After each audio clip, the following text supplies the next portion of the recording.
This is the bench pigeon pose, kind of a modified pigeon pose that you would see on the floor. So it just makes it a little bit easier to get into. There's also a few different options that I'll show you. So we're working on external rotation at the hip. When you set up for this, you want your shin in line with the bench, hips nice and square. A lot of times we set up a little bit too far over the foot.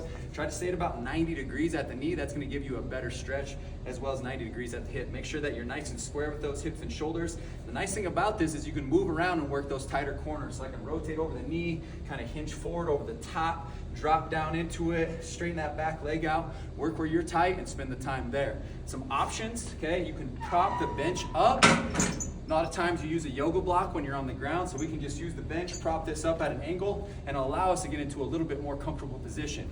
If you had a flat bench, you could put a roller, a yoga block as well, okay? Right underneath that knee when you set up. That way it'll kind of take some of the stress and torque off of that knee when you set up for here. So like I said, just play around with those tighter areas, spend where you're tight at, and work on that. Make sure you're doing it on both sides. You can also test, retest like your squat to see if that stretch actually helped.